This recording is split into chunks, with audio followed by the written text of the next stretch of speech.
पहले आपको constitution club of India में बहुत बहुत स्वागत करता हूं अखिल भारतीय जनसंघ की तरफ से। और आज हम 126वीं जयंती मना रहे हैं डॉक्टर मुखर्जी जी की। ये हमारी मान लो आप 70 साल के बाद हम लोग मना रहे हैं यहाँ। बड़ी खुशी की बात है और बहुत लोग आए और हमारे अध्यक्ष जी अभी व्याख्या करेंगे इसका मूल उद्देश्य क्या है। अभी अध्यक्ष जी का भाषण भी बाकी है, तो मैं आगे ये कहना नहीं चाहूँगा। अध्यक्ष जी का भाषण के बाद मैं सारे विवरण करूँगा। और अगर श्यामा प्रसाद मुखर्जी नहीं होते तो शायद हमारा देश ही नहीं रहता, कहीं चला जाता। तो ऐसी बहुत से सारी चीज़ें हैं।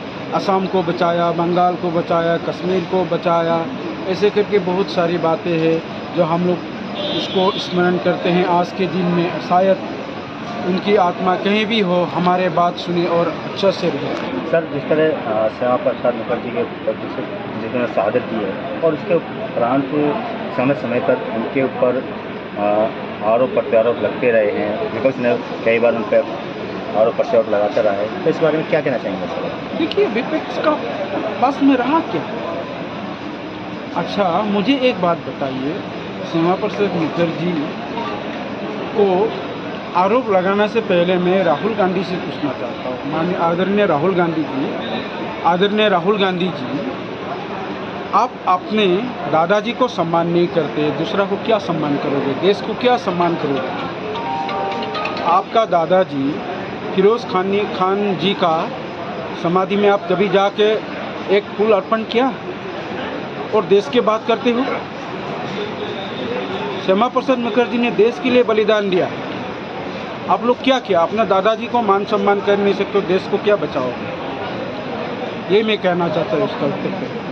सर, जिस तरह आज की युवा पीढ़ी है, तो श्यामा प्रसाद मुखर्जी की जयंती के अवसर पर युवा पीढ़ी को क्या मार्गदर्शन देना चाहेंगे? मैं कहूँगा, आओ हम फिर से एक बार मिलकर जनसंघ में जोड़े और देश के भविष्य बनाएं। बीजेपी देखिए, बीजेपी वाले सन 80 तक तो कोई श्यामा प्रसाद मुखर्जी, पंडित दीनदयाल उपाध्याय, प्रोफेसर बलराज माधव जी का कोई मान सम्मान नहीं करता था। मोदी जी आने के बाद 2014 से 14 से उन्होंने सम्मान किया।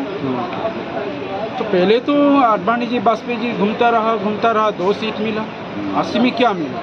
जब मोदी जी आए तब सारे हुए। मोदी जी जानते हैं कि जनसंघ में, अखिल भारतीय जनसंघ के संपत्ति में डायमंड है, डायमंड, इसलिए हमारे संपत्ति लेके आज बीजेपी चल रही है। बहुत बहुत धन्यवाद सर जी। आपका शुभ नाम? नमस्ते, हम जगाचार्य वीरेंद्रनाथ जी, पश्चिम बांग्ला से आया है। ये जो कर्मसूची था इधर, हमारे देश का जो महात्मा है उनकी जन्मतिथि पालन उद्यापन हुआ है, उसमें हम लोगों का दायित्व भी मिला है। हम पश्चिम बंगाल से भीम पात्रों को कन्वेनर रूप से दिया है अभी दायित्व, और उनके साथ 10 आदमी को कन्वेनर किया है उस पश्चिम बंगाल की संगठन बढ़ाने के लिए।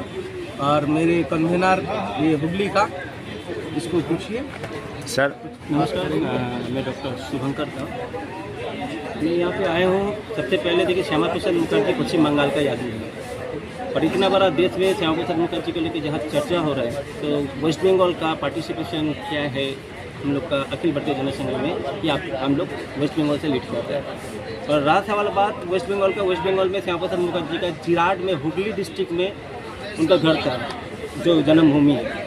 तो मैं हुगली से ही बिलोंग कर रहा हूँ। मेरे घर से उनका घर आधी घंटा का रास्ते में। तो मैं ये कहना चाहता हूँ, देखिए आज पूरा दिल्ली में नारा लग गया कि श्यामा प्रसाद मुखर्जी क्या किए हैं, नहीं किए। तो मैं चाहूँगा कि हर हिंदू घर में श्यामा प्रसाद मुखर्जी को एक सच्चे देशभक्त के दरवाजा में खड़े किया जाए। सर, क्या कहना चाहेंगे आप? मेरे पास हम गौतम दीप है, वेस्ट बंगाल से और से आया हुआ है। हम एक शिक्षक है पॉलिसंस के। हम चाहते हैं जो महान शख्स है और डॉक्टर श्यामा प्रसाद जी के, जो राष्ट्रवाद, समाजवाद,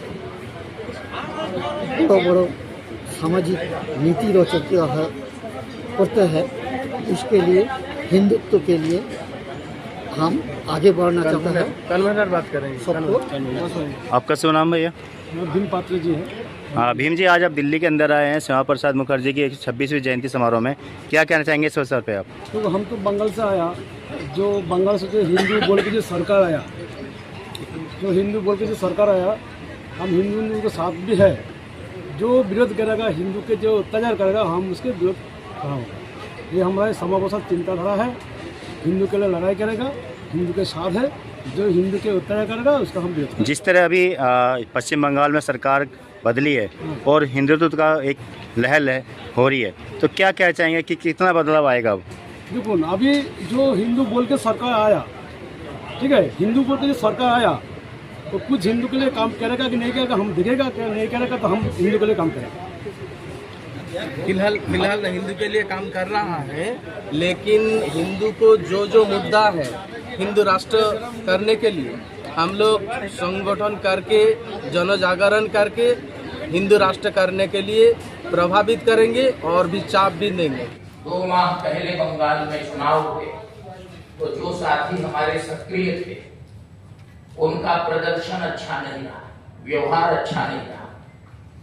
उन्होंने हमें गलत सूचनाएं दी तो वहां की कमेटी को हमने भंग कर दिया। मुझे बंगाल से उम्मीद नहीं थी, लेकिन इस कार्यक्रम में हमारे सहयोगी श्री अनिल शर्मा जी के माध्यम से जुड़े, अनिल जी जो हमारे राष्ट्रीय कोषाध्यक्ष हैं, उनके माध्यम से जुड़े बंधुओं ने बंगाल से 1 दर्जन और उसमें मातृशक्ति भी हैं